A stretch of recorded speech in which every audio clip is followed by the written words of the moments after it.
Hello, my name is Brandon Sheldon, And I'm Nolan Eldridge. and this is Rookie Season.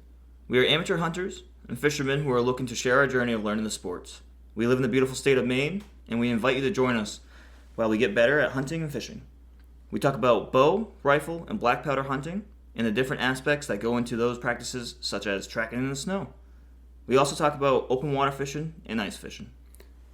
Be sure to check out our YouTube and social medias to see photos and videos of what we're discussing on the podcast.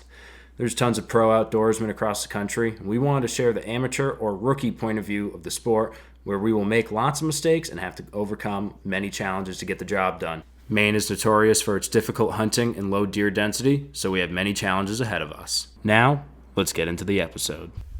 And we're hot. So, welcome back to another episode of Rookie Season Podcast. We're going to get right into it. So, it is now December 4th. Rifle season is over, and we're into muzzleloader season. Good old black powder. The smoke tube. Yeah. I've been hearing that a lot this year. I've never heard smoke tube before, up until this year. I haven't heard smoke tube. I heard smoke gun, or Yeah. just like, I don't know, I guess other generic names, but not smoke tube. I don't know. They make a lot of smoke for something that runs off of smokeless powder, I've noticed. I mean, yeah, they definitely do. It is one of those things. I think it's funny when you do see them fire off dubs. I feel like we're just right in the 1800s. Oh, yeah, again. They're yeah. Like, call the cavalry! It's like, I don't know. I feel like they gotta put a bayonet on the end of them. That's one way to check the deer's dead. Absolutely. Walk up, the old black powder. I mean, you only get one shot, so if you wound that thing and you spine it, bayonet. I'm just saying. Javelin throw. Yeah. Bayonet might work perfect. Just go over here. But I didn't get much for the last week of rifle season because, as I mentioned in the last episode, I was going up to Vermont to spend Thanksgiving with my girlfriend's family. So I got one hunt out of it, and it was one of the worst hunts I've ever had in my life. I left legal shooting light was like 6:50 something. I was climbing down by 7:15, 7:30 in the morning. I was so upset. Oh, I thought you meant at night. I was like, buddy, that's like 3 hours past. No. In the morning. All right. I had a camera out there that I needed to pick up anyways. It was down in zone 23. So, down to zone 23, I had a trail camera out there. And I'm shooting to get, like, in my tree 20 minutes before legal light. And my stomach's just upset this morning. So, I get out of the house kind of late. And finally get to my tree, and I don't even remember. I was just already so flustered from being late and being in a rush, and I walk up to my tree, and my stomach growls again, and I'm like, nope, I'm gonna hold it out for at least an hour. You're not like feeling good. Not like, are you hungry? No, like not feeling good. Okay, like I gotta go to the bathroom. Oh, different story. Okay. And so I decide, nope, I'm going to hang out for an hour before any of that. Throw the daisy chain around the tree, get that first stick set, climb up, and it was just, nope, this isn't waiting. And so then I'm like, I hate going to the bathroom where I'm hunting, but it was just no choice. And I go to the bathroom, I open up my backpack because I always carry dude wipes with me. And my dude wipes were in my other bag. That's an issue.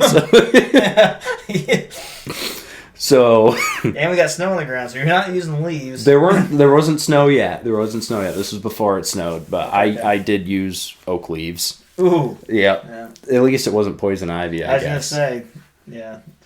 So I'm just like, you know what? I'm not even getting in the saddle because I hate dealing with the daisy chains. Just those daisy chains alone make saddle hunting get in a bad mood for me. When you say daisy chains, I just want to understand, like, at the department when we do the daisy chains, the one you loop around your hand, you pull, like, you tuck it underneath, you keep looping it, so you have, like, a bunch of loops, and you can pull one in and all unravels. Is that what you're referring to for a daisy chain? No, so a daisy chain on climbing sticks, it's a small string, and it's literally the size of yarn, and it has little loops tied into it, and you wrap it around the tree, and there's a little nub on the front of the stick, and you have to just choose what link fits on that nub the best. Okay, I know what you're talking about, yes. And so, yeah, I hate dealing with them. I can never get the right size tree that the link that I'm choosing is good. So I'm like, you know what? No, I'm sitting on the friggin' ground. And I kind of look around, sun's starting to come up, and I'm like, I'm not going to see anything until it's right on top of me if I don't get into the tree. I just need to suck it up and climb this tree. Yeah. I get up the tree, finally get set, and I hang my rifle on the strap that I have that goes around the tree, and I'm looking at it. And I'm like, this looks crooked. What? The rifle. Okay. Oh.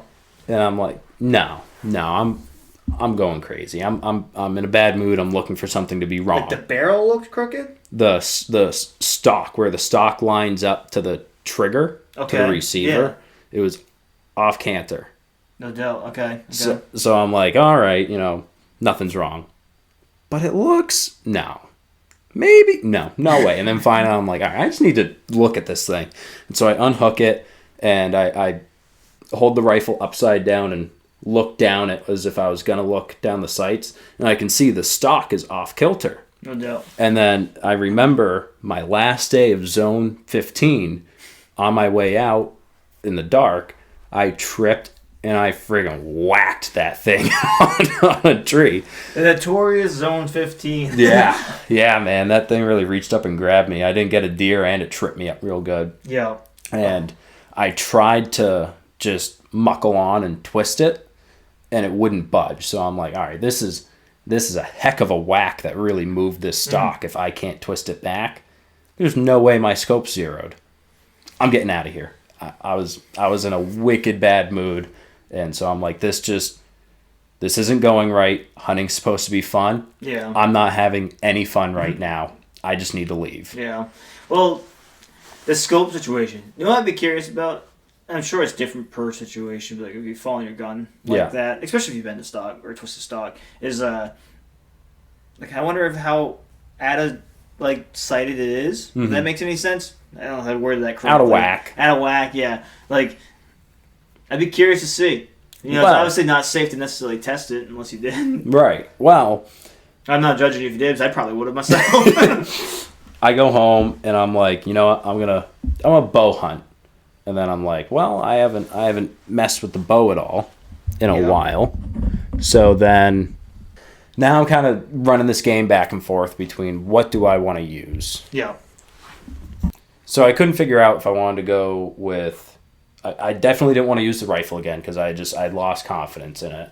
The bow, I hadn't used the bow in a while, and then now I'm limiting my shot distance as well.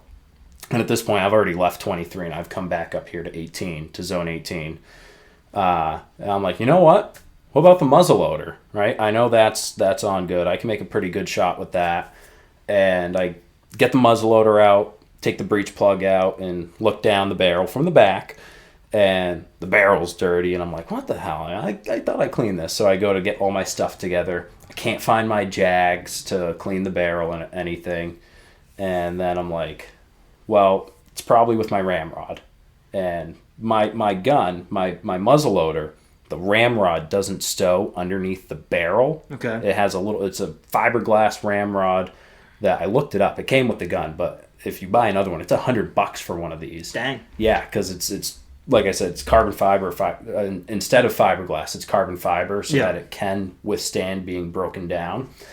I'm like, well, I made sure to leave that in the same spot since last year, and I walk up to it, and it's not there.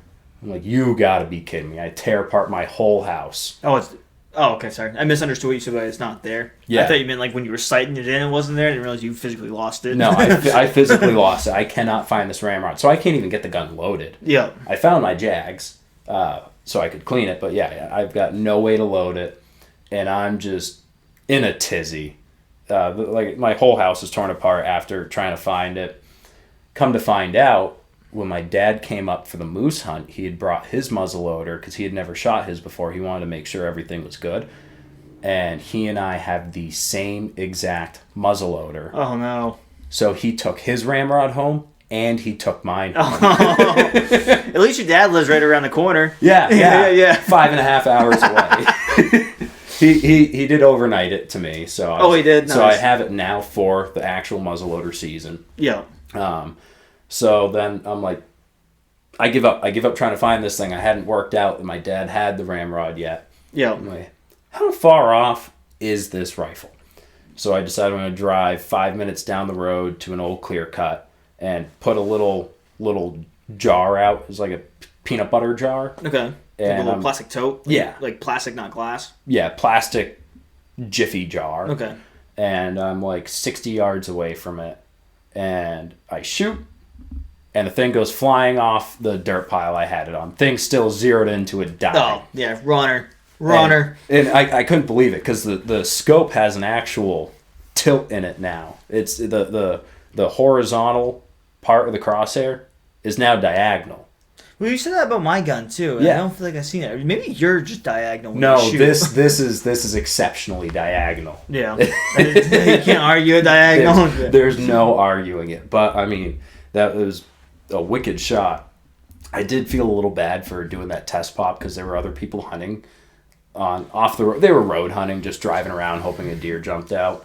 One of the people road hunting was a game warden. Oh, really? Did he Yeah. stop and talk to you? No, he was off duty. Yeah. How did you know it was a game warden then? Because I've seen him on Northwoods Law, and he stopped me before. Oh, okay. Yeah, Jonathan Parker. Yeah, he lives right down the road here. Yep. Yeah. Just a little clarification. These dirt logging roads, it is legal to shoot off of them. Yeah. Because they're not an actual public way. You can't go on pavement and shoot a deer, but these unnamed logging roads, you can shoot off of those. So a lot of people that don't want to walk or get cold, they will just drive these road all day and wait for a deer to jump in front. Call that heater hunting. Yep. Yeah. So I get my shot off, and both guys that I passed, like, they were going wicked slow to try to sneak up on the deer in their Jeeps and their trucks, and they let me blow by them.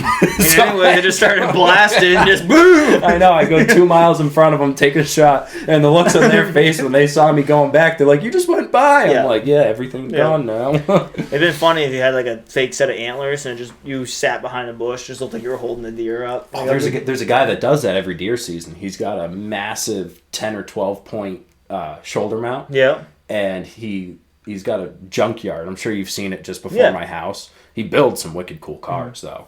But that's that part. I don't think it's a junkyard. I think it's just not a junkyard, but he's got like 15 parts. Yeah, hell yeah, yeah. No, I know what you mean. And so he always puts a pickup in the front and puts the tailgate down, has a shoulder mount sticking out.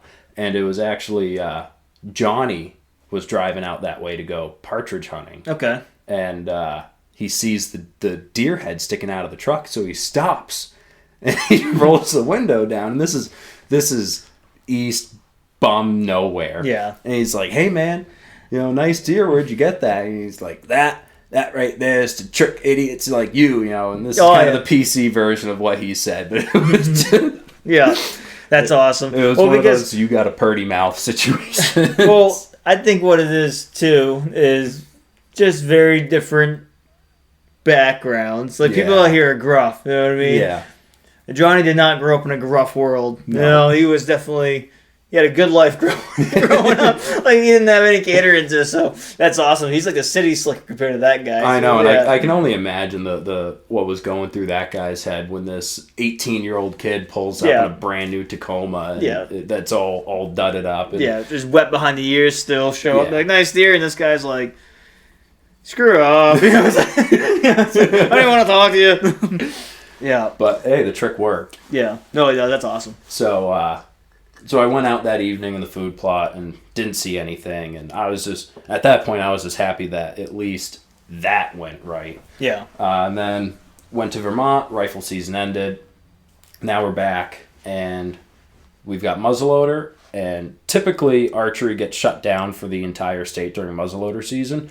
But you can still bow hunt in the expanded zones because there is no rifle hunting whatsoever allowed in those zones. And I made a video on this hunt. You can see it on the YouTube channel. So I went down and I went... You got it uploaded already? I'm sorry. It's not uploaded yet, but it'll be man. uploaded very, very shortly after this podcast. Okay. It's just got a little bit more rendering to do. And this was honestly one of the more enjoyable hunts of the year. Because I was just thinking about something I had heard on another podcast. I don't even remember what podcast it was. It just popped up in the autoplay from YouTube. Yeah. And what they were saying is, stop giving the deer so much credit. Your grandfather and your great-grandfather shot a whole bunch of deer because they just went out into the woods. Yeah. And now, to an extent, I believe evolution, the deer were dumber back then as far as I'm concerned, because the dumb ones got shot, and now the big ones, you don't get big by being dumb. Well, not to make you lose the train of thought, I saw a YouTube short the other day. Yeah. And I don't know if you were listening to an actual podcast or if you saw a short, but there was a guy on it. They were from the South. I don't really watch a lot of the Southern guys hunting videos because it's just different worlds. Yes, nothing translates up here. I mean, they're usually hunting like ag fields near this or that, or if they are hunting swamps, their swamps are completely different than our swamps. I think like some basic structures or concepts are the same in some areas, but You get states down south, you're allowed to bait deer. yeah. So to me, it's just completely different. Yeah. So something that guy said, and the only reason why it popped in my head was you were talking about how they were saying like their granddaddies and stuff. And he talked about the difference about hunting now and hunting then. He's like, your granddaddies went out and they deer hunted. Mm-hmm. He goes, nowadays we go out and we're hunting the wind, we're hunting this, we're hunting that. We're basing our hunting off of like elements that we're trying to use to our advantage. Yeah. In comparison to just getting in the woods and tracking these deer down or just walking through the woods. Yeah. And so it's like I get what he's saying, but also the world was very different back then Yeah. too, because you were hunting for just simplicity of meat. I'm hunting for meat. I'm not a trophy hunter. However, I can go buy a steak down the road, so it's like I don't mind. I personally, this is my own personal thing, is I'm not out there to shoot a button buck per se. Right. That's the last day of hunting season. I haven't seen anything. It might be going down. But, so I can't say anything, but like right now, that's my goal is to try to strive to be a better hunter each time. Yeah. I do agree with what you were just saying too, is that deer are very different between then and now. I think that we've gotten better at hunting as a general public, I'm sure, in a way. Yeah. And people are out there, it's a little bit more easily accessible, I think. Yeah. And so I think that deer do learn from that. I didn't mean to stray from that, but the video I saw the other day, I was like, are you watching the same thing? It might have been. There's definitely two sides of the coin. There's no way that deer don't learn. I mean, that Pennsylvania study, I'm reading up on it. Oh, deer a lot. definitely learn people. Yeah, I'm reading up on that study a lot because I want to spend a podcast just talking about that study. Mm-hmm. One statistic that they found was 49% of the deer they collared changed their habits on opening day. Yeah. No, actually, I'm pretty positive. I watched not documentary. I listened to a podcast of this already once, and they were talking about bedding primarily in this specific podcast and what they had learned from that, and just like the different styles and types of bedding, and then they deviated into how the bedding changes drastically during once public opens up. You know, seasons are different, but it's definitely a night and day switch. You know, people start getting in the woods. So I decide I'm not gonna overthink it though. I'm just going to go out there. I'm going to go to a place that I know, to a tree that I like, and I'm just going to sit there. Nice. And I went out at like noon because what I was finding that Pennsylvania study is that peak buck movement is like noon to 2, and then they take a break, and then they kick back up around 4 o'clock right before that last half hour that everybody sees deer in typically. Yeah. So I sit out there for all 4.5 hours, and I hadn't been in there since September. So I blow right by the trail that I'm supposed to take to get to where my tree is. It is funny just the difference when you get foliage or not. Yeah.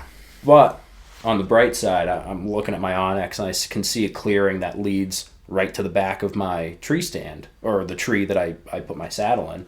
And I follow that, and all of a sudden I get on some tracks, because now this is my first time in there with snow. Okay. And I'm finding... What date? I'm sorry, I lost what date that you are. This was yesterday.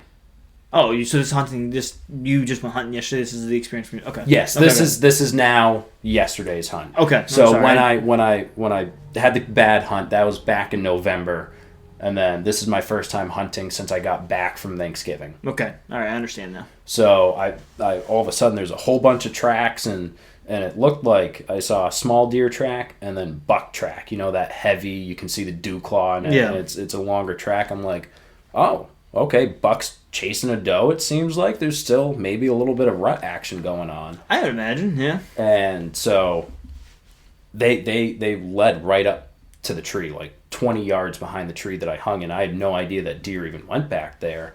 So I'm like, that's cool to know. Now I know I need to be prepared for a shot when I'm in my tree that would be over my right shoulder behind me. Mm-hmm. And so I'm up at the tree, and I hear the deer coming in a mile away because it's that iced, crusty snow. Oh, yeah. And they're coming. Yep.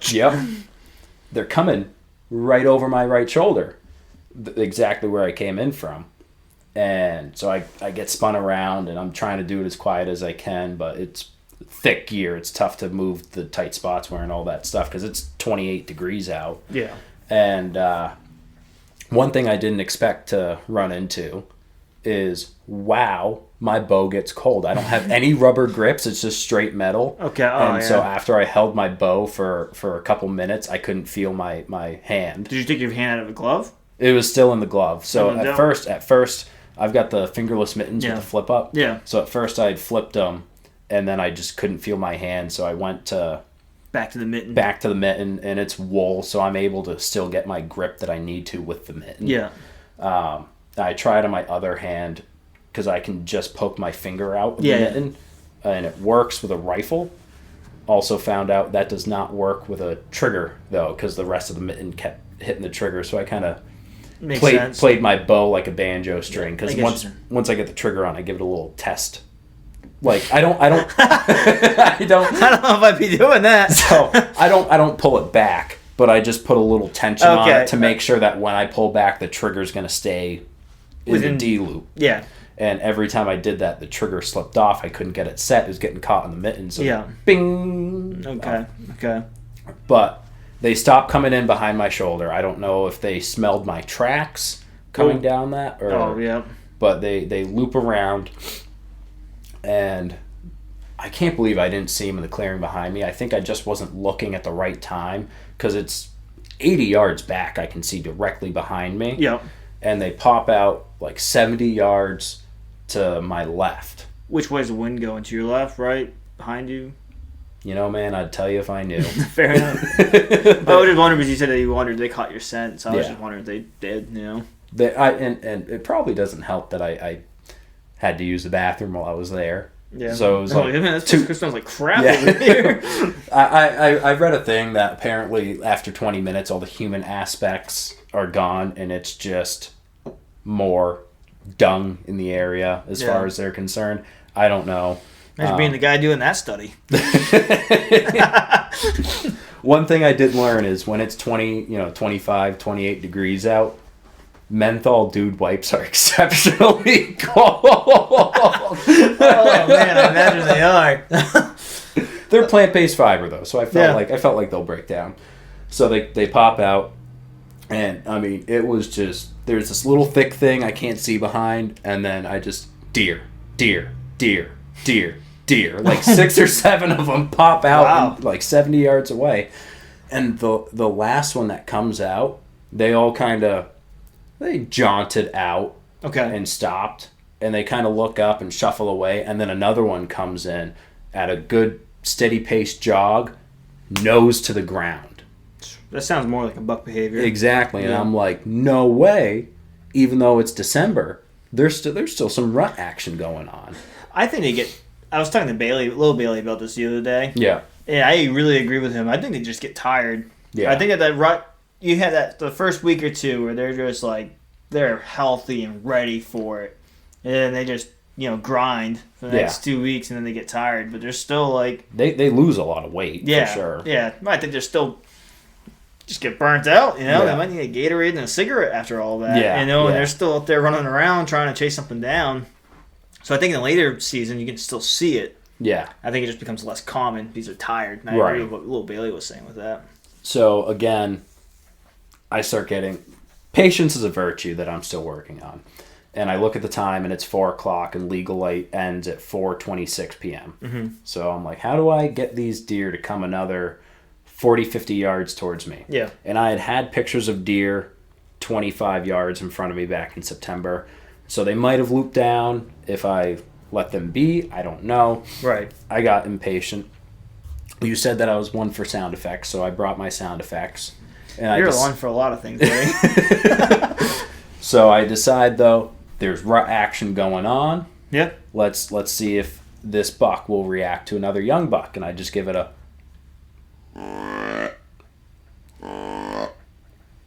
and they all just said, "Screw that guy," and they all walked away. Yeah. So I don't know much about calls. The only reason I say that is I haven't had much luck with calls per se. Yep. And but something, you're hunting in a very public area, right? Yeah. I wonder how many guys did that. Mm-hmm.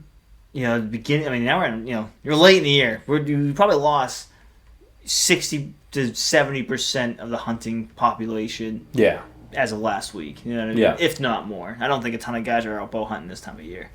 But how many people were out there in the woods doing that? No, I agree, and they didn't seem bothered by it. No, but they were probably just like, yeah, I've seen that once or twice. Yeah, okay, buddy. yeah. Until I can actually see that buck chasing me down, I am all set. Yeah, so I think I made a mistake by calling to him, especially in such a highly pressured area. This is, we talk about the deer density in Maine and how you can have 1 buck per square mile. These expanded zones, they're throughout Maine, they're all in the middle of very, very urban areas. So you talk about, deer per square mile up north, and in these expanded zones, all the deer are in that square mile. Yeah, and it's nice because you get better opportunities per se, because you're shrinking your area down to a small area. I get lost in the big woods all the time, and the concept of like we're talking about the calling right now. Mm-hmm. Were you wrong for it? I don't know. Because same time, how else are you going to get them over there? So it's like calling is worth a shot, and I always go back and forth.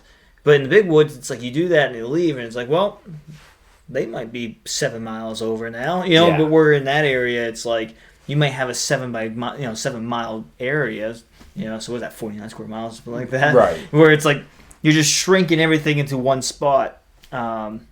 But they do see a lot more people. Yeah. The big woods, I think in this area, like where I hunt, I think that they see people when I hit the next road down directly behind my house. I don't think they see many people besides my neighbors ripping on the four-wheelers. Yeah. I think that I may have burnt my spot this year early on by calling, and I'm not sure. I can't base it off of much, but I believe that I'm truly the only person out there because I was out there a lot. Right. I never saw my neighbors who own all that land go out there. And it's a wicked pain to get to the backside of that property, walking through the woods from the other side. Like, you're walking a mile and a half through just the thickest stuff. It's all swamps. So I went out there several times, starting in early October to middle of the season to late the season. My last week I was hunting out there. So just last week I was hunting out there. And my very first day, I didn't really know much about calling. I still don't, but I was just like, I'm talking like October 7th maybe. I don't know, early October. It was like 45 minutes before the sun was setting. And I let off a couple calls, and instantly, like, I'm talking 30 seconds, I got busted by a deer over my right shoulder at like a 45. Yeah. And the wind was kind of blowing that way. But for how long I had been in that position, if anything was coming up from behind me on that distance, I think they would have already busted me. Yeah. I called, and instantly that deer started snort wheezing. So now I'm wondering if that deer was like, something over there, I don't know what it is. And they heard that grunt, and they immediately were like, nah, wrong time of the year for that, buddy. Right. Then I went back middle of the season. Now when it's rut, I think grunting or bleating might help. I got busted again, and so I gave off a couple calls because they didn't smell me. They saw my movement. I saw their movement in the woods, and they saw mine, and they bolted the other way. So I let off a couple grunts, and I scooted down. Yeah. Deer never came back. And last week, I went out to this island in the middle of the swamp. It's a pain to get to, but the wind was perfect. And if I got on that island, I knew they were cruising up and down those marshes like crazy. So I was like, I'll just get to that point. I'll be able to see past the point. I'll be hidden by the island, but I'll be able to see anything. We're talking like 100 to 150 yards across this marsh. Right. With a street, like a small stream in the center. But you're talking about a half mile long of a marsh. Right. But everything crosses right where this island is. So it's like anything coming or going, I'm going to be upwind. They're not going to smell me. I was like, I'll be able to smoke when we're downwind. Everyone word that. Yeah. I was on the right side of the island. The wind was in my face. They would have been on the other side of it. As I was walking up to that point, there's a buck that was bedded on that point, smelling the wind coming up the marsh. He didn't smell me, but I walked by in the marsh where I was like 15 feet from him, and he popped up and was like, "I'm out of here," because I scared him, and I grunted at him. Yeah. Because I was like, "Oh, maybe I'm gonna come back. I'll grunt at him until I'm in his territory." I think it was all dumb. I think I ruined that spot by calling because they were like now associating calls with people. But then you've got Donovan with that smasher, and he was calling, and that thing came out, Right. So, I've got a couple theories. So, anyways, those deer busted me. I didn't get one. One thing, real quick, that I saw that was wicked funny.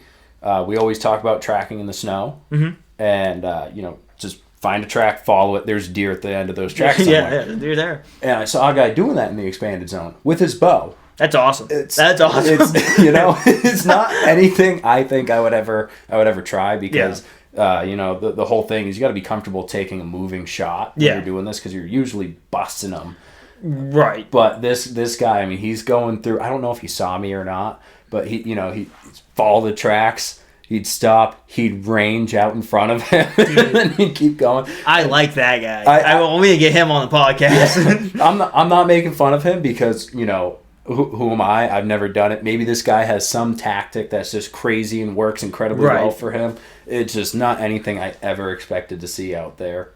I don't think the snow we have right now is right at all for tracking. To an extent, for a bow, I don't think it's right at all because you're so loud. Each step is like it's worse than stepping on the bag of chips because it kind of holds your weight and it breaks. Yeah, so it's just like it's so loud when you're walking through. So going through with a bow, I don't think you're going to get within even call it 30 yards of a deer. They're going to know you're there. Yeah. Like, what the heck is that noise? What he does have going for him, though, I know we're not supposed to really hunt the walking trails, but because there's walking trails out there, they're so used to people just walking around. So if you can keep a pace, I feel like it's all about looking like you belong there. You're not suspicious. You're just looking like someone hiking. Yes. Then you might be able to get away with it. Because he also didn't even have camo on. He was just in a green jacket and black pants. Right. I mean, because you correct me if I'm wrong, but in expanded zones, you don't have to wear 2 layers of orange because you're not in a rifle area. Correct. You don't need orange if you're in an area that there is no firearm hunting taking place. I have to read the law book before I go out every time, I swear, because there's so many different laws. Yeah, and a lot caveats of them. And asterisks. Yeah, so I'm going to do this for like one of those like don't sue me reasons is before you go and assume what we just said is correct, if you're hunting in Maine in the expanded zone, just look to see if you got to wear orange or not. Yeah. I'm not going to tell you whether or not you should or not because I got to read the law book before I go out every time because it just changes. You can go 20 miles one way and the hunting laws are a little bit different. It's like, what the heck is going on right now? Oh, yeah. Wait till we get talking about fishing laws. Yeah. That's even more. Oh, God. I was trying to explain some of these hunting laws to Sam. Yeah. And so Sam's my wife, and she doesn't hunt. And I was like, yeah, so now I can hunt because I'm hunting expanded, and I bought my antlerless deer tag and my regular tag. I can hunt a buck and a doe. And she was like, well, you're seeing doe out back all the time. Well, I don't live in an expanded zone. I was like, yeah, but I can't shoot those ones. She's like, I thought you had a tag. I'm like, yeah, for expanded. She's like, so not here. I was like, no, not here. This is regular archery season. I was like, once October hits, I was like, I can hunt this regular archery season. I was like, I can come shoot a buck. Regular archery season hit, and she's like, so can you shoot a doe? And I was like, no, but I can shoot a doe, but it will count as my buck. Yeah. She was like, what are you talking about? I was like, I don't know what I'm talking about. It's the way I have to think about it is that there's a high fence around each and every management district. Yeah. Like with the turkey hunting, you can only take 1 in this district, but you can take 5 total across the state in the fall. Yeah, it's obnoxious. Yeah. But to an extent, I do like that they're managing each area. Finer brush strokes, you can get better detail. So, anyways, circling back to the calling a little bit, because I was reflecting back on it afterwards, trying to figure out why what happened, and I've had deer run into my spots multiple times now. When I say run, I just mean every time they've come in this year, they're going at a steady pace. Every other deer I've shot always walks into the area, and this year they've just been moving quick. I'm sorry, I don't ever mean to interrupt your stories, but can you give more detail on the time frames of the year that you're having this? So it was the deer every time during October and November, Okay. the deer came into the food plot. They were coming in at a pretty steady pace. Like they When could. you were calling. I wasn't calling. This was just me sitting there. Sorry, what I was asking, I guess, is when you have called, did you just say that deer were coming in at a steady pace when you have called previously? No, just in general. Okay, wow. I'm sorry, I really missed that. No, that's my bad. But in general, when they've come in, they've been coming in at a steady pace. Okay. I think only once did I have a deer walk into the food plot. The rest of the time, every deer has charged in, whether or not I'm at the food plot. Usually I haven't been doing any calling. I tried calling in zone 15 and don't know if that helped or hurt me or whatnot. But, I mean, back in October, I had the doe and 2 yearlings come in. And, again, my sound effects. But I could hear the yearlings as they were coming in. They were... You actually heard them doing it? I actually heard them doing it. That's And cool. that was wicked cool. It was... I heard that, and then it just jumped out of the brush into the food bowl. I'm like, oh, there you are. I tease you about sound effects, but I think like situations like this, I think it's really cool because the listeners right now also get to hear what you're referring to. And then we I think we've all heard people talk about tending grunts, just that the bucks do when they're trailing a doe in heat. Yeah. When I was in 15 and I had that buck chasing the does near me, I couldn't see him. I could hear him. And I heard, I'm imagining it's the buck, do the craziest thing. It was machine gun fire. He literally...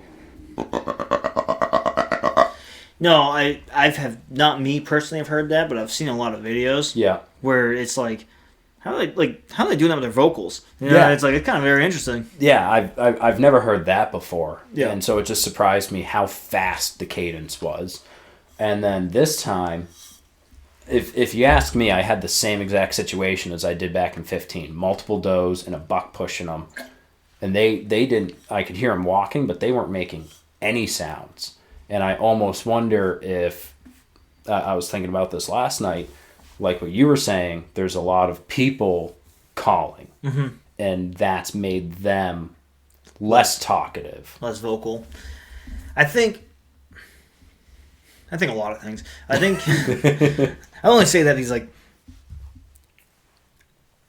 I would like to almost sometimes, like, say this winter, say after the 15th when you can start baiting deer again, is put a bait pile out.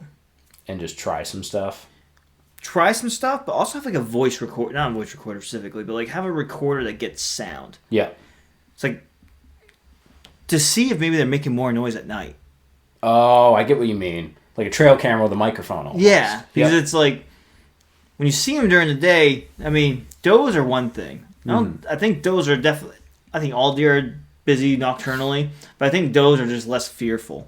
Right. And I think that bucks, in a way, they are obviously nocturnal typically, but during the day they're still awake. During the rut, you're most likely to see them because they're cruising. They're thinking with a different head. They're like, I have a mission right now, and I don't care about my safety. You know, I waited all year for this. I don't care. You know, it's like, and so that's why we see them so much during per se daylight at that time frame. I think when you see them moving around before or after the rut, I think sometimes maybe you're close enough to bedding, or maybe you've come into a place where they felt secure all summer, and you've gotten in there at an early season time frame, or you're just kind of surprising them, and that's why you don't see them afterwards, unless you got to move around. I mean, until they start cruising. I think sometimes it depends on the age of the deer as well. Yes. So I think it would be a lot of fun to be able to record, get some audio on it. Yeah. It's hard in our areas. We just don't have enough deer. Right. But it would be super cool to see if one of the public pressure is making a difference on it, if daylight's making a difference on it, if nighttime's making the difference of how vocal they truly are. And, I mean, the other part that goes into calling that I need to work on is it's not only saying the right words, but it's the right tone.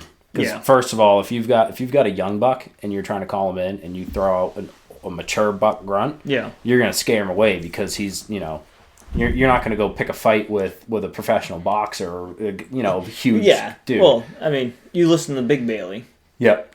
And if someone like that talks to you from across the bar because you made him mad, you're gonna be like, I messed up. Yeah, that guy's got a nice big old deep voice on. You're like, that's a big boy over there. Yeah. But even if you've got the right age per se, it's still that tone. And this is the Deer Society. They make the call that I use, the extinguisher, and they've got a couple videos on how to use the call. I think it gave me a false sense of confidence after I watched the video. Yeah, I get that. One thing that he said that I really agree with is, with in regards to the tone, is say you're walking down the street and you see a stranger, and the stranger says, "Hey, what's up?" Yeah. You're not going to think anything of it. "Oh, hey, how's it going?" And you're going to go on your way. Yeah. Maybe you stop, have a conversation, whatever. But if you're walking by and a stranger goes, "Hey, what's up?" Yeah. You're going to be like, "Oh, yeah, I don't want to be near that dude." Why are you yelling at me? And you're gonna walk the other way or Yeah. what have you. You're gonna be on edge. When I first started using the grunt tube, I would do the long ones, like like a big old long one. I don't have a grunt tube, so I can't do the cool fancy noises like he does. I got you. I know exactly what you're talking about. Let's hear it.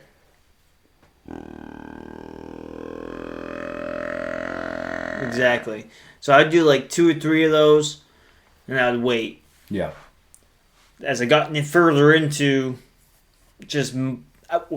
not further into my career of hunting, because I'm not making money off of it. It's not a career, but when I any more experience, I've learned that doesn't work. A long story. For me right now, I've done that a bunch. I've never had the Deer Society says that works. The Deer Society doesn't live in Maine. Okay. But what they said, they did have an asterisk to it. Yeah. That it was, for the longest time, it was a theoretical call, and they've only had one of their hunters capture a buck doing that on camera. Yeah. And it is only like 6 or 7 year old bruisers that are doing it. So if you do that, you're scaring everything away. Yeah, every other buck is like, I'm getting out of here. It would make sense. In my mind, when I'm doing that, I'm out of deer, right? So it's like I'm really stretching on this one. But when I've done that in the past, I'm making that long noise. I pictured that being a buck that's just peak rut type of deal. Yeah. And if anything hears it around, they know it's that buck trying to be a dominant buck. And Exactly. If the satellite buck that's not used to being in that area, whatever that other dominant buck is that's in that area will come to it. Yes. Is how I've always pictured that being. Now when I do it, I just do the short little burps. Yeah. A burp, burp. Just almost like a tending grunt. Yeah. Because in my mind now, I'm like, hopefully it's less scary to the other bucks, if you want to use the word scary, or intimidating. And they'll come and at least get some curiosity out of it in comparison to being like, Treason, that sounds like big old Billy over there. I'm not going to see that guy. What I tried a couple times was a sequence. Was I slid it up, so this call is a little slider, so you can choose young buck, mature buck. So I slid it up a bit, and I'd do,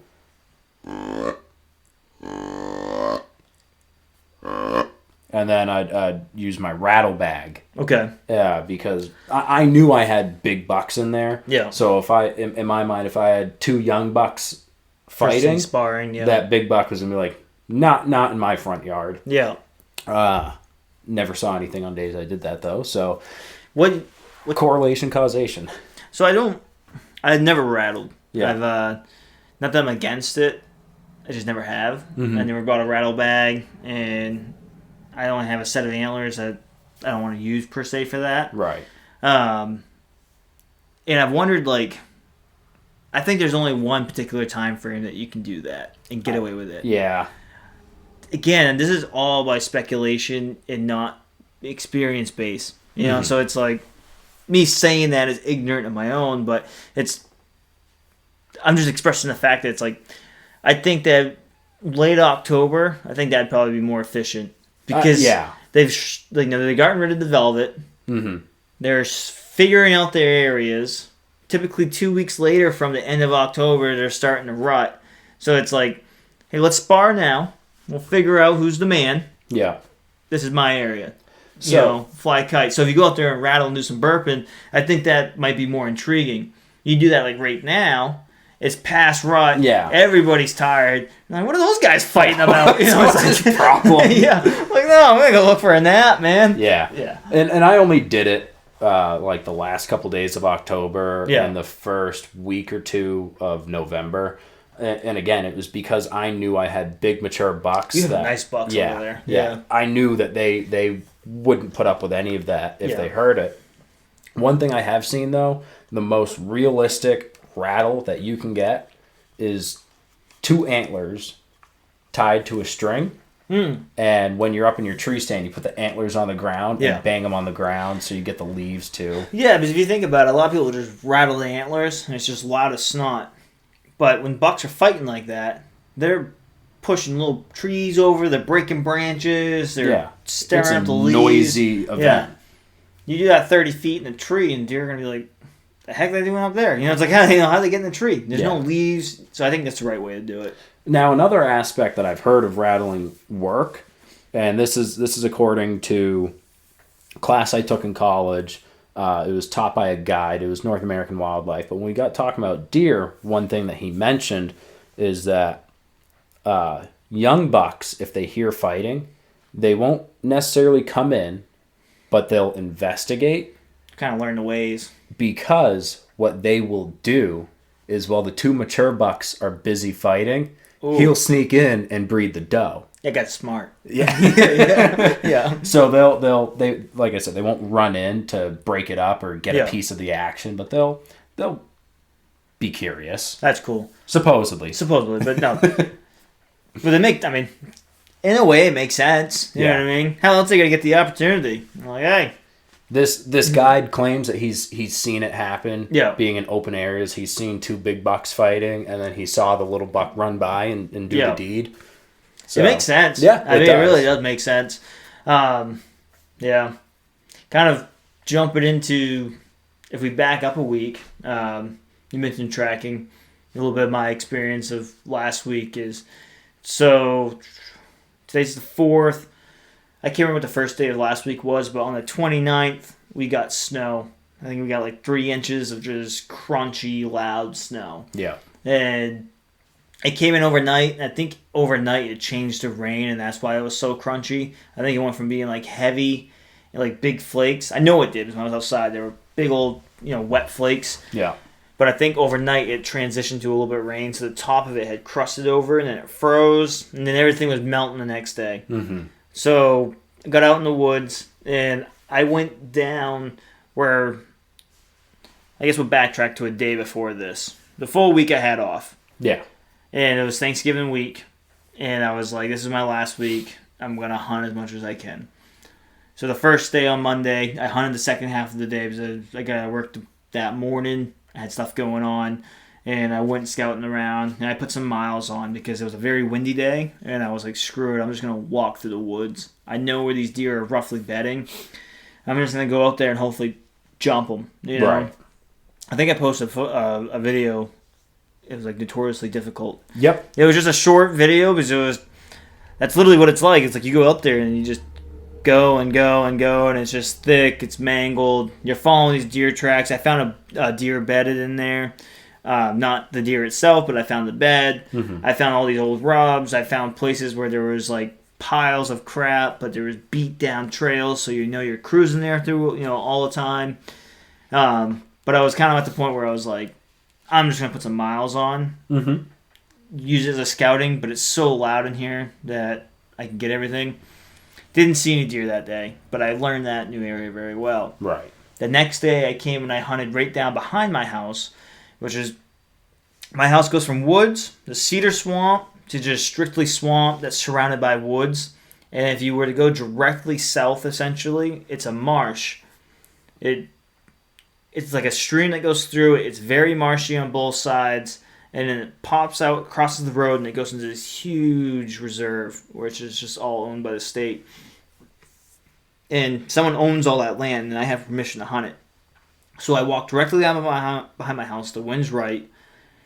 It's a south wind. Usually if I go in there with a north wind, the wind's at my back and it just blows everything out of there. Yeah. So I had a south wind, so I'm walking into it. I use the side-by-side. I get halfway down there, and then I hop out. I use the wind. It's like, we're talking like 10 minutes before legal shooting, but you can start to see. Yep. And there's a road that borders the swale grass and where the stream goes through. It's just tall, like cattails, and I call it swale grass, but it's just big, thick leaf grass that goes up to your chest when you're walking through it. Yeah. And it had rained that night, so everything was quiet. I was just sneaking along the edge of this thing.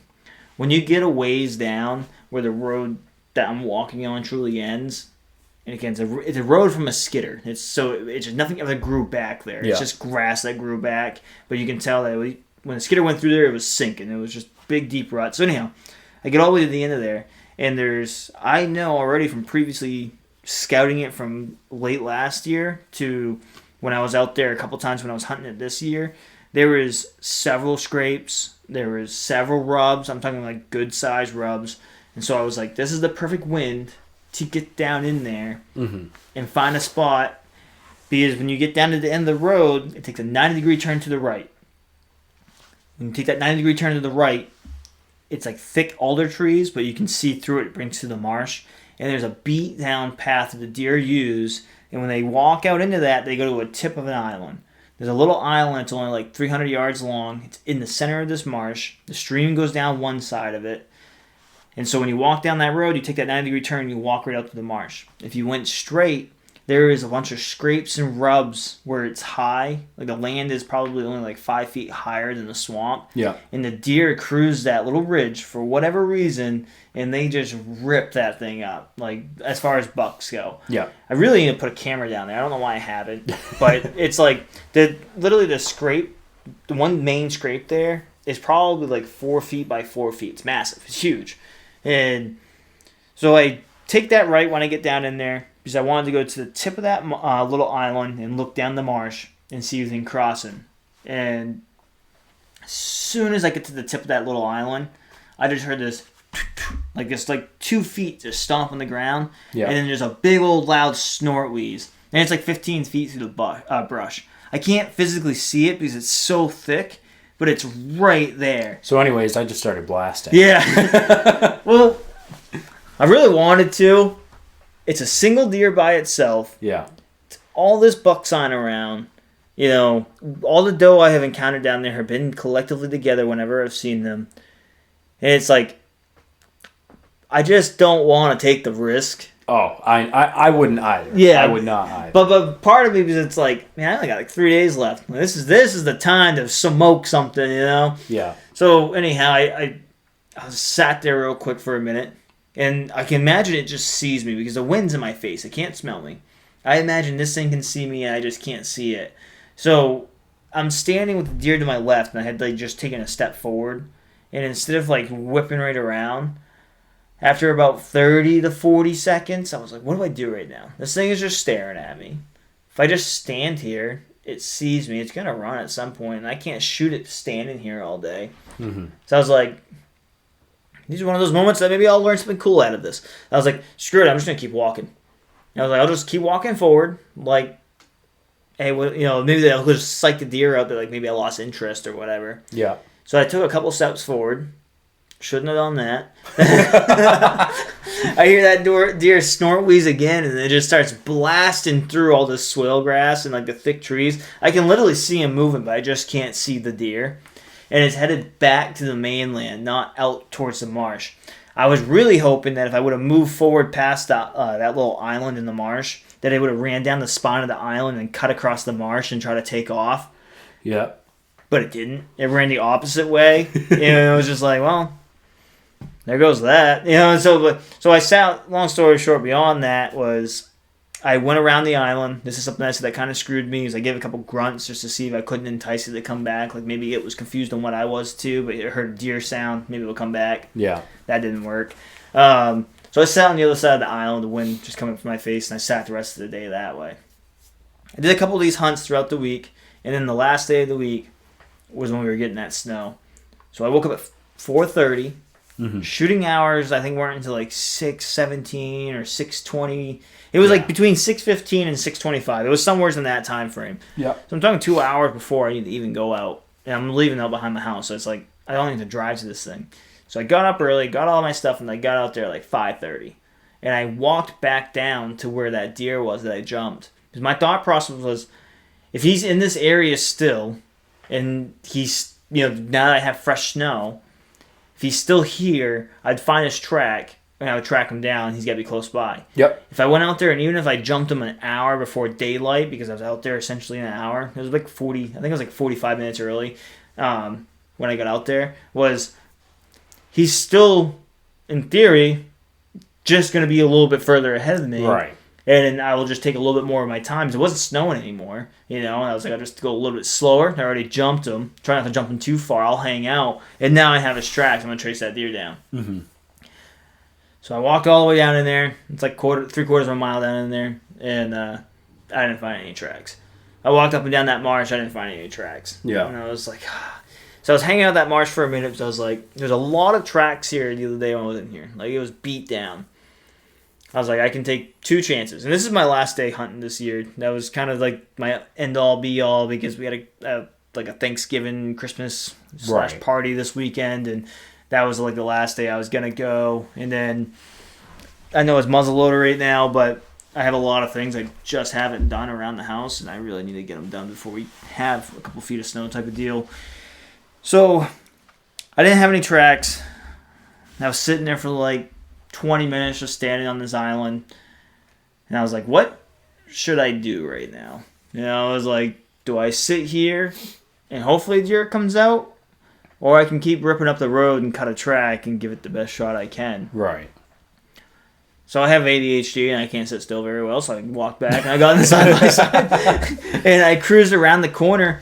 I mean, we're talking only like 1/8 of a mile away. And there's some tracks in the road. Cool. It was one track, one singular, nice, wide track. And you can see the dew claws and stuff sticking in the snow. And the snow wasn't super deep on the road right there because the wind had been blowing it off. So it was like, in my mind, I'm like, this is a buck track. Yep. Because, it was just, even if it was a doe, like, it wasn't deep enough snow for those claws, I think, in my mind, to be touching. And you could see that they were walking tracks. They weren't running tracks. So I backed side by side up into the bushes, popped out, and I brought my shotgun. I usually have my rifle, but it's so thick in there that I was like, if I'm going to shoot at this deer, I'm probably going to shoot it within like 40 yards anyways. Right. I'm not going to be able to quick scope this thing with my gun. I'm not that talented. So I was like, screw it, I'll bring a 12 gauge. And I just loaded it with slugs. I remember you texting me about it. Yeah. And Bree's like, what are you doing? We're at my grandparents' house. I'm like, no, this is important. Brandon needs help. He needs to know if he should bring a shotgun and a rifle. And her grandfather heard me. He's like, yeah. Yeah. And I would like to go sight in, per se, 12 gauge. Yeah. Like, I don't know how much the lead travels, but you said that yours travels by like 7 inches at 40 yards or something like that. Yeah. And I've never really truthfully done it, so it made me question it. But the thing is all the areas that I hunt besides the actual marsh, I'm hunting within close range. And I jump deer all the time at close range, but it's so thick that I can't send I can send a 308 through some of it, but it's just not a heavy enough lead that I don't think it would matter. Right. I'm sending some 12 gauge slugs, and I brought 10 of them. You can have 5 in there at once. Right. I'll slam them home, and I'll reload that thing. Yeah. so anyhow, follow this track. Everything's melting. It's warming up. I'm cruising because I'm like, I need to get caught up to this track. I get a couple hundred yards into the woods, and another track comes out of nowhere, and it lines right up with the track that I'm following. Okay. So now I have 2 deer, and I was like, cool. Like, maybe the other one was significantly smaller. So I'm like, maybe I'm following a buck that came across this doe track that was already in here and is chasing it down. Yeah. Or I was like, am I following just a really, really big doe? This is the fun, I put 6 miles on that morning. Oh, my God. I was pounding it through the woods. When I went down the marsh, these things were just cruising through the thick of it. And something that didn't help me out was about 4 miles in, I jumped them. And you could see the difference in the track. Like, it went from, just walking one way after another to, we're talking 6-7 feet in between them because they're running now. Right. And they're bounding. And I'm like, son of a... So I slow down a little bit, but I'm losing snow as I'm slowing. And when I'd get into the thick areas, when it was a bunch of pines or cedar, there would be no tracks. Yeah. So I had to do a big loop around all of those to find where the track popped out. Mm-hmm. And I was doing that several times. And now I was soaked. It's only 34 degrees, but... because of just the way the weather is right now, it was so warm enough to melt the snow. I mean, right, and the sunlight. And right. And so I'm cruising now. I'm like, I'm rushing. And I'm literally talking to myself because I've scouted all this area, but I've always hunted it from the opposite way in. I'm kind of like down low going up in comparison to going from high to low because everything slopes towards the swamp.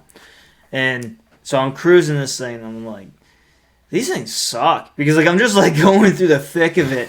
And I'm like, man, if I'm going to see them, it's going to be like right up here.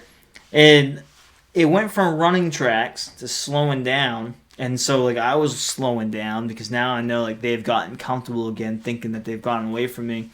And I stepped out into this old twitch trail and I can see where a deer is like laid down. You could literally see the body and the elbow mark, if you want to call it that, of the deer print in the snow. And then you can see what it skedaddled. and I think I scared it again because as soon as I was literally standing there looking at its bed and I just heard this big old snort wheeze. And I was like, son of a... And I look up the trail because it came from up the trail, but they just weren't standing. Like, they were standing there, but I just couldn't see them. Yeah. And then you could just hear them blast through the woods, snort wheezing away. And so I was like, all right, this is either a doe and a buck, 2 does. I was like, I really don't know. But I was beat. I was smoked. They went back towards where the side-by-side was parked anyways. Mm-hmm.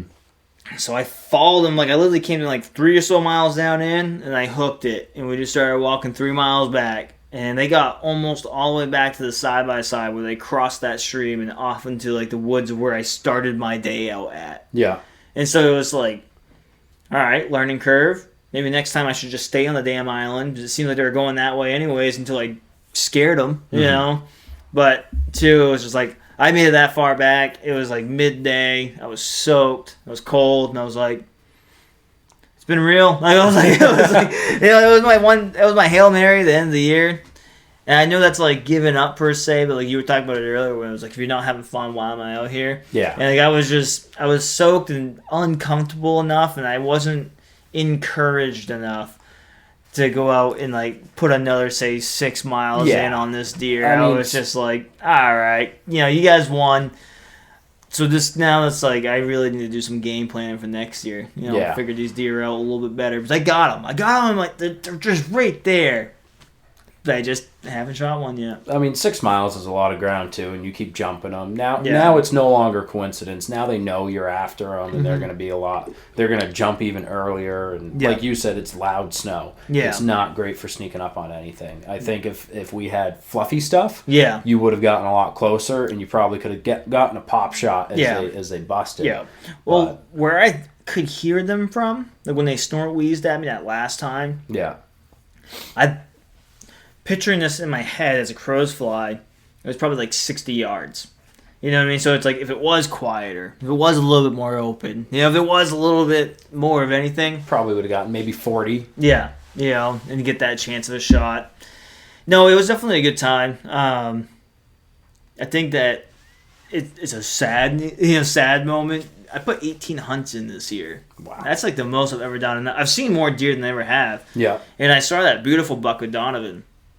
And even though that's counted as seeing bucks during the hunting season, 100% is. My own my satisfying myself way, that was seeing bucks on Donovan's terms. He brought me to an area that he already figured out and I hadn't. So like that part really bums me out. I get what you mean. But I'm definitely in them. There's scrapes everywhere. There's rubs everywhere. I think something that made my area really hard that I'm going to have to overcome next year is going out to all my hunting spots behind my house is with a north wind. I can't access them. So it's like I'm going to have to figure out a way to get down in there, get off to the west or east side, and then hook back in to try to like circle them. And there's no trails for that. I mean, you're talking about walking through the woods. So I'm going to have to figure something out over that. So this year, even though I got a lot of time in and I didn't get a buck and I saw a lot of really good sign, it helps motivate me. Yeah. But now I know I'm like, all right, I really got to fine-tune this machine in. Like, it's right there. Yeah. But I got to fine-tune this. So it's not discouraging, even though, like, by the end of it, I was kind of like, you know what? it's a bummer, but, I had, in my mind, still a pretty successful season. I saw a deer, I shot at one, missed, but Yeah. it happens. Yeah. And just in general, that's better than a lot of people do. Yeah, no, for sure. There was a podcast that I was listening to, or maybe it was a comment. I think it was a comment on Facebook that it was like someone was like shot a deer, and on the Maine deer hunter page and other pages, like you see people all the time who are like they're fighting over antlers and they're fighting over meat, almost like which one's better, which one's more important. Whatever one you want is what's important. Yeah. But someone, I can't remember what it was. It was a video or something. Really doesn't matter, but some Mainer commented, they're like, people out of state don't understand. Like, that deer that he shot, and it was a 5-pointer. Like, yeah. That might be the only deer that you see in Maine while you're out hunting. Exactly. Like, it's not like you pass up on bucks all the time. It's not like you even see crotch horns running around like crazy. You don't get those opportunities. That I think some hunters in Maine probably do, but maybe they have a property that's set up better. Maybe they happen to be in a better area for it. Right. Where we live, like, there's plenty of deer out here. Like, I've seen some beautiful deer come out of the 2 towns that we live in. It's just the area that we live in, because at the other town line is like only a half mile behind my house. Like, there's a lot of nice deer that do come out of here. But if you don't have a setup for it, you're hunting just the thickest, nastiest stuff. Mm-hmm. So it's like you talking about earlier, like when you wanted the shooting lane to see where that deer was, so you had to be in a tree. It's like if you're on the ground, you can't see more than 30 yards. Even during rifle season up here, you may as well be bow hunting because that's the ranges that you're working with. It's so thick. That's why I want a brush gun, like a 30-30 or some kind of lever action. Like, I'm not even opposed to like a 45-70, or I'd really like to get like a pump action, like 30-06 or 270 or 308. I think that would be freaking sweet. Yeah. Because then I could just let it have it. Your shotgun would work great too. Yeah. Just go pattern the friggin' thing though. Yeah, no, I know. You got to. The only reason why I wouldn't mind getting, like, say, a 30-30 or one of those pump actions I was just talking about is I don't like being limited. So what if I walk out to that marsh that I do hunt, there's like a 125-yard shot, and I have good iron sights on there, and there is a buck across. I can't aim my shotgun at that comfortably. Right. There might be some people who are like, oh, you can do that. I've never done it, so I'm not doing it. Right. But it's like, you just said yours had a 7-inch drop. It's like rise. Oh, rise. Yeah. I got to aim at the ground at that distance to shoot it. That's admittedly, I wouldn't take a shotgun with slugs hunting without like a red dot or something. Yeah. Because it's all about what the shotgun is built for. Because even though a shotgun can do everything, some shotguns are made for waterfowl. Some are made for, and so you get like a split. So, like, if you shoot a big piece of paper, I remember when I was on the trap and skeet team, this was one of the things I did. You shoot a big 3-foot by 3-foot piece of paper with a horizontal line in the middle, and you aim for the middle of that line, and you see what percent of your shot's above the line and what's below. When you're shooting trap, you want a 60-40 split, 60 above, 40% below. Okay. And that's why where my shotgun is a duck gun made for shooting stuff out of the air, I think it's shimmed in such a way to get a split like that, and that's why when I shoot a slug, it is 7 inches high. That's fair. But I guess I'm not really sure. Mine's definitely not like a waterfowl gun. Yeah, you got a Mossberg, don't you? Yeah. So it's like, but I never really shot at that. I've only bird hunted with it. I never actually hunted deer with it. This year was just how thick it was down back. I was like, screw it, I'll bring the shotgun. Yeah. I don't know. I think there's just a lot to learn from this year. Yeah. Get prepared for next year. I definitely want to do the food plot. I really would like to get the food plot going. Brush hog. Yeah, that's why I got a brush hog, yeah. But it would be nice to get that going, clean up the property a little bit, just to see if I can't get them... If I can design the property to be a little bit better to hunt a northwest wind, which is primarily what I've been getting lately. Yeah. I can, like, circle around and hit it from a different angle or something. Right. It's definitely doable. I think that I just need to create my, my hunting zone now in a sense. Just because I have the opportunity to do that. Draw a map out. I've been thinking about doing that. Or print a satellite picture off of Onyx with your property line on it, and then just draw your trail and then walk it to make sure that you're not gonna like brush hog into the middle of a marsh. I've been hoping to. I really want Google Maps to update. I don't know when they typically update, but But the satellite imagery on like Google Earth, Google Maps, all the Googles is it's from a few years ago. Yeah. It's not updated. So like the field's not in there. There's a couple other things that aren't in there. So like doing that, I can get a rough idea. Mm-hmm. It's enough of a rough idea to know that like what I can and can't do. I know at least for this area, Onyx is newer than Google Maps. Yeah. And Google Maps is winter. Yeah. Which actually has been wicked helpful in me figuring out what type of trees It are is. in the areas. It is nice for that. That is the problem. You're right. Onyx is newer, and you can see the field in Onyx on mine. But I wouldn't mind having it. I guess that options of both ways. Yeah. It is what it is. It's just me wanting my cake and eat it too type of deal. Because I have a rough idea how I want to do it. I had that nice high patch back there. I got the tractor now. I'm going to wait for the ground to freeze a little bit more. Yeah. This week is going to be cold as snot.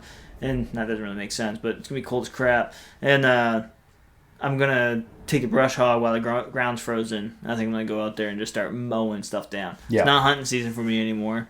I'll go mow all that stuff down. The deer can eat what they can, what they want off the ground. All the buds at least. Right. And then all the other buds that are there, I mean, there's still going to be plenty there. I'm not mowing my whole property, Yeah. It'd be like taking out like 15, 16 acres. I can't be doing that. So I think that's what my plan is. Yeah. And then really just kind of hunker down for next year. And then once, if you get a couple trails made, what would be wicked helpful for you is have Sam ride her horse on them all the time, just so they get used to motion on the trails. So what I want to do is get the trails nice enough that Sam can ride the horses on them. Yeah. Have a nice groom trail that way. Have the trail be wide enough just for like the brush hog. Mm-hmm. And because that would be wide enough for the horses. Yeah. I want to make a bunch of mini plots. I don't want one big plot. Right. I want to do like, say, 5 mini plots if I can. Mm-hmm. So that way it gives deer the feeling of security from plot to plot. So that way they're not just out in the open. So they might come into the furthest back, the plot furthest back first. I want to do that. That way the trails are going to be nice and groomed. So when I do walk down in there, they're going to be quiet. Yep. I'm also going to make the property more set up for like bow hunting than rifle hunting. Okay. Because where the plots are going to be plot to plot to plot. You know what I mean? Even if I had a rifle, I can't shoot into each one, so I won't be able to see in there. Right. So you have the actual field where all the horses are, which the deer are already eating that anyways. And then if I do along the back side of the property, like just several different mini plots, and then I can get the stands sitting in between the fields. Yeah. I say stands, but There's one or a two. spot, yeah. In between them, then depending on which one they come out, it's just going to be luck of the draw per se if I'm on the right side. Yeah. I think that's kind of the direction I'm going with it. My neighbor has a pond that borders my property down back on the right-hand side, and he wants to extend his pond. I kind of want to do that too because ponds are cool. Yeah. And if he wanted to extend it, and if we did, it would be extending it in like towards my direction of my property. Yeah. I kind of have a weird outlook on it. One is if he ever sells his house, I still have now like rights to the pond because half of it's going to be on my property. And so, any fish in there. Yeah, ain't any fish in there. So if someone buys the property and they're like, "Don't use my pond," I'd be like, "Half your pond's on my property. I'm gonna use my half, I guess." But the other side of it is, I was thinking about the fill because if I dig that out, I can haul that over the lower parts of my property and fill those lower parts in so they're not so wet. Right. And if they're not so wet, I can put a crop in there. Man, I need a bunch of fill at my house. Yeah. Not for deer. Yeah. I need it for my driveway. Yeah, a little bit different story. But, no, I don't know. Any big successes, failures over the season you want to talk about before we wrap this up? Nothing crazy. I was thinking any big successes and failures, a little bit of a towards January, a year in review type episode. Yeah. If you think you'd be interested in that. Yeah, I'd be totally interested in that. If you guys are interested in that, leave a comment down below, Yes. and we'll kind of just talk over everything we did right and everything we did wrong. It'll probably be pretty entertaining because I'm sure the wrong category is going to be a lot bigger. Well, I don't have a deer, so it's probably going to be way bigger. Yeah, you and me both. Yeah. Coming down the line, ice fishing videos. I cannot explain how excited I am to be making some ice fishing videos. I was checking ice earlier today, and I think next week we'll be able to go for some tank scrubbers, which is what people refer to as stock trout up here because we've got our native trout and our stock trout. Well, you can get some brute stock too. I think a lot of people call those like tank scrubbers. Oh, is that the fingerlings? No, the brute stock is like they're already like 3 or 4 pound. Oh, like, yeah. Big old tank scrubbers. Just eat pellets type of you know fish that they taste like crap, but they're cool to catch. Yeah. No, ice fishing. Maybe doing like some gear review stuff.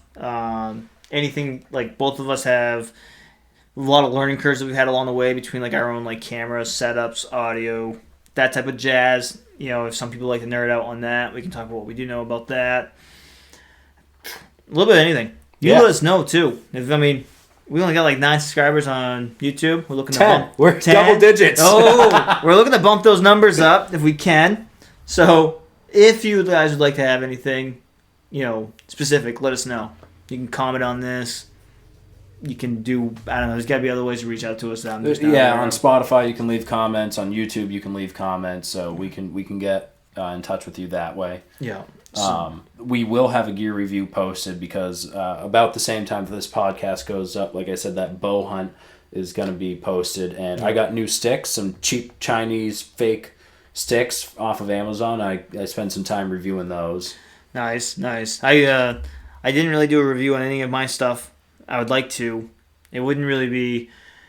It'd be just what I already have. I don't really have any new stuff, so I could do it. But I'm new to the saddle world, so I can give a review on the saddle. Those tree steps that you got. Oh, gosh, I had those wild edge steps. I'm not knocking on the guy who created it, but I'm sure it was great when it first came out. But I feel like they're outdated. I'm out there trying to tie knots on this thing, and people are just using a strap on the other ones and just stepping on them and going. Pluses and minuses. Yeah, I think that it's good for its reasons. I can dive into that on a different day. But specifically that, this is my first year doing like heavy bow hunting, so I can talk about the bow that I have, things I'd upgrade or recommend doing differently. Yeah. A lot of different directions we can go. I'd we like got to a long winter to kill. Yeah. I plan on doing some videos over this season that maybe you guys might be interested in. I'm just going to do a lot of scouting still, kind of following the deer around, see what they do during the wintertime, how they herd up, the areas that they're in, maybe talk about why I think they're in there, what they're eating for food, just different things along those lines. Let us know if you're interested in that. I don't want to waste my time or yours if I'm posting these and people think they suck. Admittedly, once we've got good ice throughout the state, I'm probably abandoning hunting for a while. And I'm going ice camping. I'm spending 24 hours on a lake, hoping my heater doesn't run out of propane. Yeah, I don't want to do that. Man, I tell you what, quick story. Zach and I used to go out like wintertime camping. Oh, I think I've heard this one. Yeah, and we just wouldn't bring anything but what we could carry. Yeah. So it's just toughing it, and I remember we went out to Sebec Lake, and we were there for 2 nights and 3 days. Yeah, it was 2 nights and 3 days. And we didn't know we were getting a snowstorm that first night. And it was for the weekend that we were there. So we went out there and we're like, it's just going to be cold. And it was like 6 degrees out. We got like 7 inches of snow that first night. Oh, God. We literally brought tarps for cover. And then we brought just like sleeping bags and a wool blanket. And we just started a fire. Like, that's how we survived. The end of it, so like that first night immediately we were like, messed up. Yeah, we messed up. Like, we got to figure this out. We got to figure it out right now because this storm was just coming in and beating us up. So we can go into it in depth in this on a different day. But basically, we put our shelters like almost touching together at like a slope, and so like mine was facing the lake, and so that the wind would come up and hit the backside of mine and like pick it up and over our campsite to a certain extent. Yeah. And the fire was in between us, and like. I remember there was a couple times where we were like, hey, man, we might have to cuddle to fucking survive this. To freaking survive this. It's like, it was one of those moments where like, we might have to become a little bit closer friends to get out of this. Yeah, my first few times, I'm gonna have a whole bunch of stuff out there. 4-wheeler, I'm gonna be close to the truck. Bird is hopefully gonna be living near there, and I told him I might be. Where are you going?